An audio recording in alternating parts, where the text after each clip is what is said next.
चलो चलो advance advance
অনুষ্ঠান করেছিলেন তারা নিয়ে বর্ষার অময় কালচার প্রোগ্রাম দङ गणमन्दिर जस्तो नाइटमा यहाँ बजाउ अब सबै आखिरी चाहिँ बांसायो खुलुमफेला बनि परेका दियो रिसुई लाइला तब फेरि यहाँ प्रदर्शनी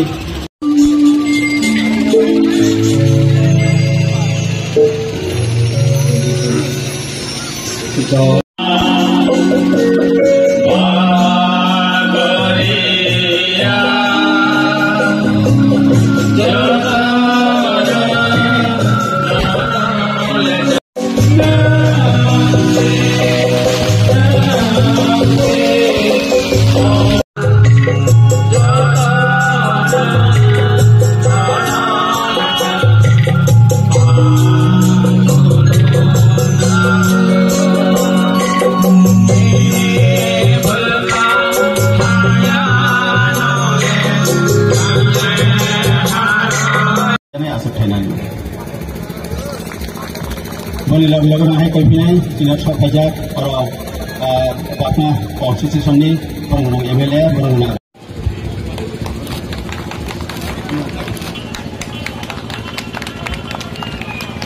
Bom lo lagi ni.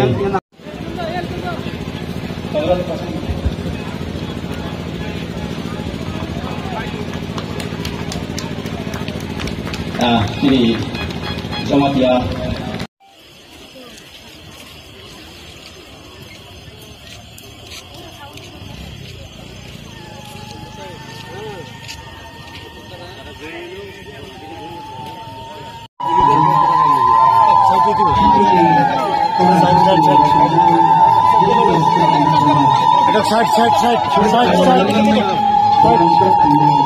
মূল অনুষ্ঠান যেখানে আঙ্কয় নয় তাবক নয় তাবক ফাইটাল হয় তাবক নির্বাচন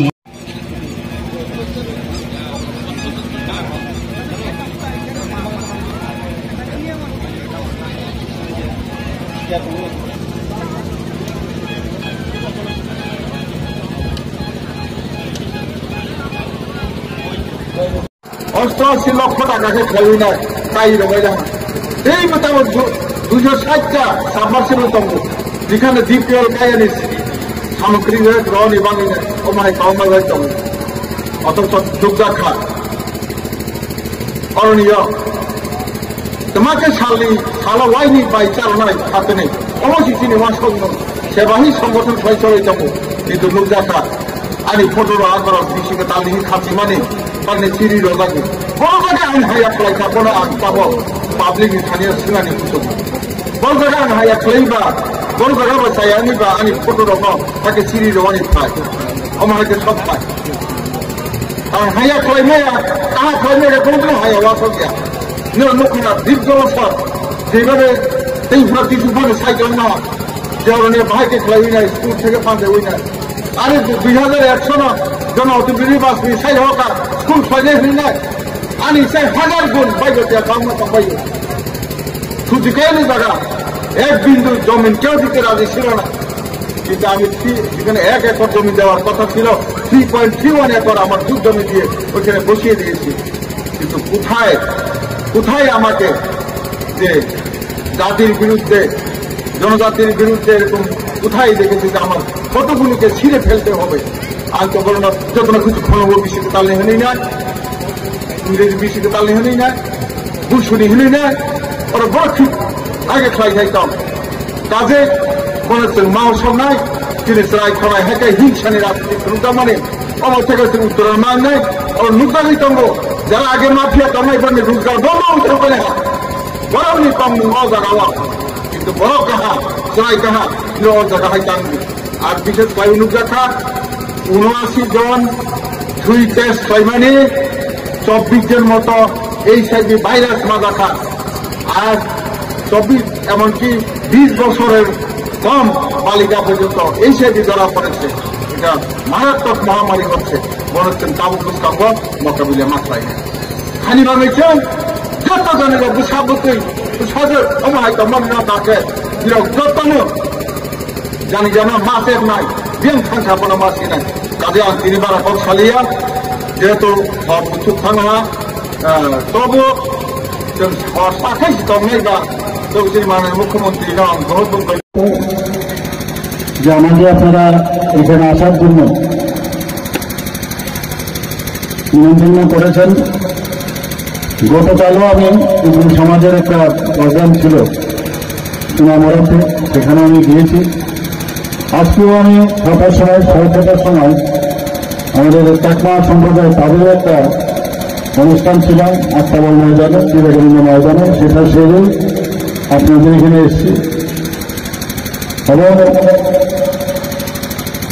বাঙালিদেরও যে উৎসব চলছে ঘরে ঘরে, তো মোরালের সব কিন্তু মানে মূল যে বিষয় পুরনো বছরকে বিদায় এবং নতুন বছরকে স্বাগত জানাই।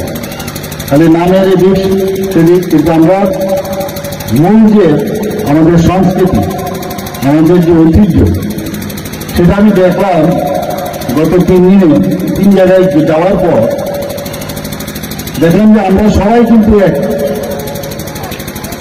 রীতিনীতি আলাদা হতে পারে কিন্তু ঈশ্বরকে ডাকার যে পদ্ধতি সেটাও একটু ব্যতিক্রম আছে। এর জন্য আমরা বলি যে ইউনিটি ইন ডাইভার্সিটি, প্রায়শই বলি আমি যে বিবিধের মাঝেও আমরা সবাই ঐক্যতা আমরা আছি।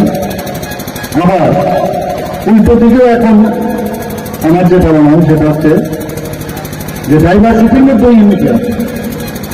কারণ বিভিন্ন জায়গায় যখন আপনি যাবেন, বিভিন্ন মহলে যখন আপনি যাবেন, সেই ডাইভার্সিটিতে আপনি যখন সেই অনুষ্ঠানে অংশগ্রহণ করবেন, তার মধ্যেও কিন্তু ইউনিটি আছে।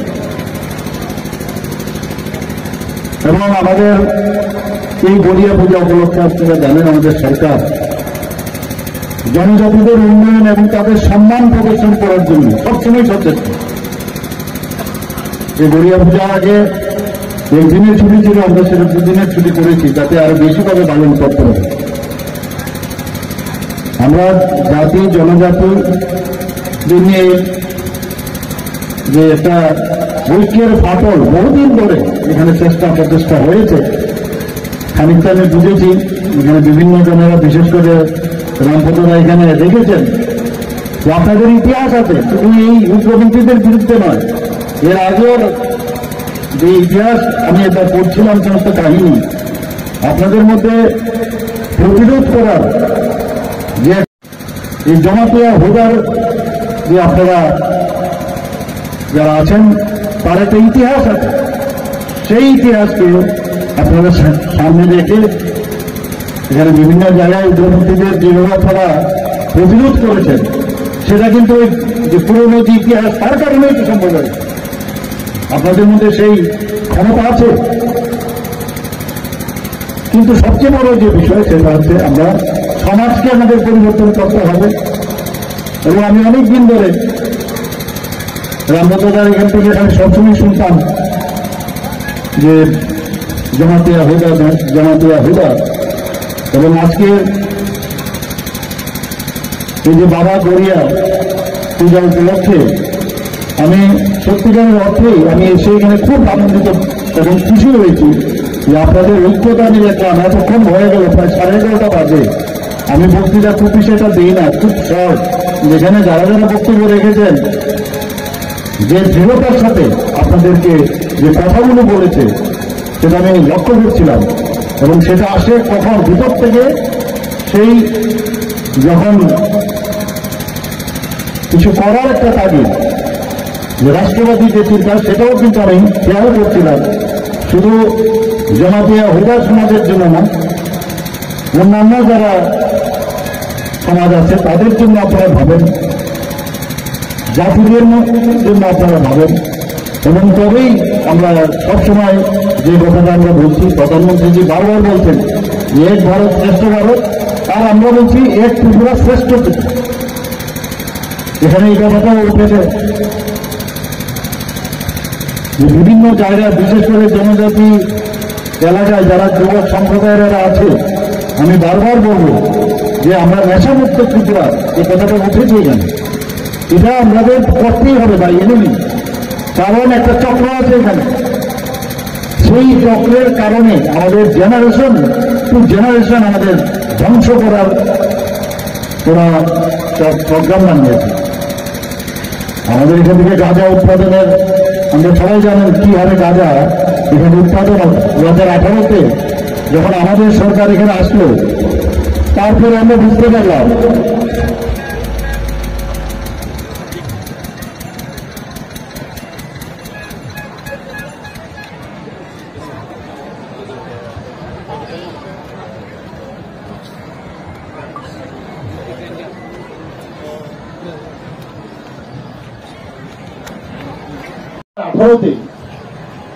হাজার হাজার কেজি যখন গাঁজা আমাদের সিজ করতে লাগলো, তখন আমরা বুঝতে পারলাম যে এটা একটা ইন্ডাস্ট্রির পর্যায়ে নিয়ে গেছে।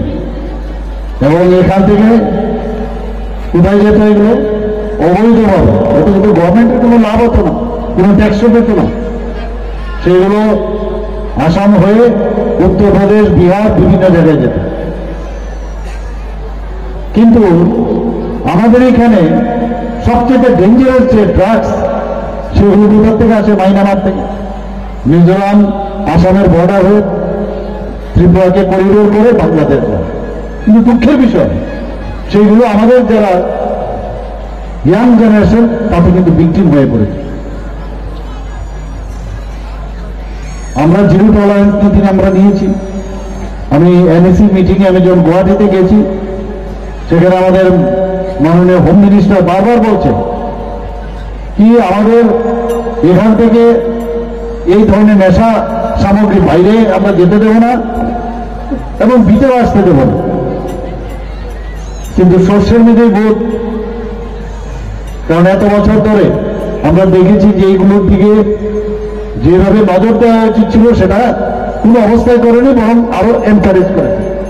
আমরা সেই বিষয়গুলো আমরা এখন দেখছি একদিনে শেষ হয়ে যাবে, সেটা কিন্তু কোনো অবস্থায় সম্ভব নয়। এই আপনাদের মতো যারা ফাইট করেছে, অনৈতিকভাবে যারা মানুষের কণ্ঠ দাবিয়ে দেওয়ার চেষ্টা করেছে, আপনাদের মতো সমাজ যদি এদের বিরুদ্ধে আপনারা গর্জে উঠেন, তবেই কিন্তু এটা সমাধান হবে। শুধু খালি আমি পুলিশ দিয়ে বা এসআইটি তৈরি করে সেটা সম্ভব না, আমরা করছি। এবং নর্থ ইস্টের মধ্যে হাইয়েস্ট সিজার হচ্ছে, সেকেন্ড হাইয়েস্ট হচ্ছে ত্রিপুরা। এবং শুধু তাই নয়, আমরা ডিস্ট্রাকশনেও আমরা সেকেন্ড হাইয়েস্ট। কিন্তু এইগুলো কত করবো? বিভিন্নভাবে যেভাবে এগুলো পাচার করা হয়, আপনাদের নজর দেওয়া হবে, নজর দিতে হবে। কিছুদিন আগেই এই যে বিধানসভার ইলেকশনের কারণে 2-3 মাস আমরা সবাই ব্যস্ত ছিলাম ইলেকশন নিয়ে। আমাদের প্রায় 12টা সরকারিভাবে ব্লাড ব্যাংক আছে, 2টো বেসরকারিভাবে আছে। সেখানে ব্লাডের একটু তার যে ব্যালেন্স সেটা কমে গিয়েছিল, স্বল্পতা দেখা দিয়েছিল।